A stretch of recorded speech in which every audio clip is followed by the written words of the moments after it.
Ako si Drill Sergeant Roberto Ratbu. Mula ngayon, magsasalita lang kayo pag uusap ko kayo.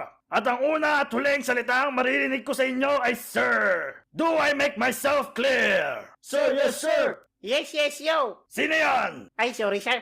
Yes, sir, yes. Bakit mahaba pa rin ang buhok neto? Ginupitan na namin, sir. Tumubo ka agad eh. Anong tumubo? May puknat nga kayong iniwan sa tuktok eh. Quiet! Anong pangalan mo, Private? Douglas Prey. Anong pre? Di mo ba naintindihan ang mga sinabi ko, Private? Makakalimutin po ako eh. At bakit ka makakalimutin? Ganto kasi yan. Hindi kasi ako nakainom ng alak, pre. Pag nakainom kasi ako, naalala ko lahat ng mga bagay na nangyayari. Tapos pag nakarami naman ako ng inom, wala na akong maalala. Nihiniribis ako. May alak ba kayo dito, boss? Bawal ang alak dito. At anong boss? Pag magsasalita ka, dapat may sir sa una at sir sa huli. Wala ka sa kanto. Ba't ka sumisigaw? Kasi ako ang drill sergeant mo. You want me to give you a punishment? Ay, sir, hindi, sir. Sorry, sir. Good. Simula ngayon, you will learn the value of respect. Do I make myself clear? Sir, yes, sir. Sir, nagpaparsyak yung laway mo, sir. Wala ka na dong pake, Private. At di kita kinakausap. Ay, sorry, sir. I repeat, sasagot lang kayo pag kinakausap ko kayo. And no unnecessary noises. Do you understand? Sir, yes, sir. Arms. Sino yon? Sorry, sir. Patawarin niyo ako. Arms. Anong pangalan mo, Private? Sir GR, sir. Di ba sinabi ko no unnecessary noises? Sir, yes, sir. Arms. Oh, meron na naman!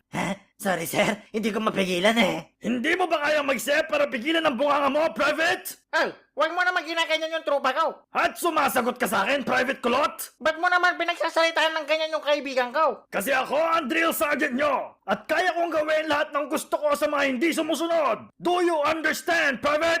Ang tibay mo naman. Anong sabi mo? Gusto mo bang maparusahan? Ay, wala, sir. Sabi ko ang pugi nyo naman. Ako, Pogi? Crush mo ba ako, Private Kulot? Sir, hindi, sir. Oh, so ayaw mo ako. Parang gusto mo hatang mag-push up buong gabi, Private. Sir, no, sir. Gusto kita, sir. Oh, so bading ka, Private? Sir, hindi, sir. Oh, di mo ako mahal, Private Kulot? Medyo pugi ka naman, sir. Pero parang hindi tayo mag-work eh. At bakit? Sir, parang may problema kayo sa akin, sir. Paano mo naman nasabi yon, Private? Di nga kayo makatingin ng diretso sa akin eh. Walang iya ka! Bigyan mo ako ng 100 push-ups, Private! Ha? Arms. Ikaw din, Private Maniac! Medyo ekstrikto lang siya sa amin pero alam kong may tinatago din na lambot yun. Minsan lang nawiwirduhan lang talaga ako ay Drill Sergeant Ratboy. Parang nasusobrahan natin niya yung pagbantay sa amin. Lalo na pag kumakain. Hindi ganyan sumubo, Private! Meron pa pag natutulog kami. Gusto mo ng katabi, Private? Sir, no thanks, sir. Hoy, ang ingay nyo. Ang hirap mag-ano. Arms. Tsaka pati pag nagsisiyar ako. Bakit naka-helmet pa yan, Private?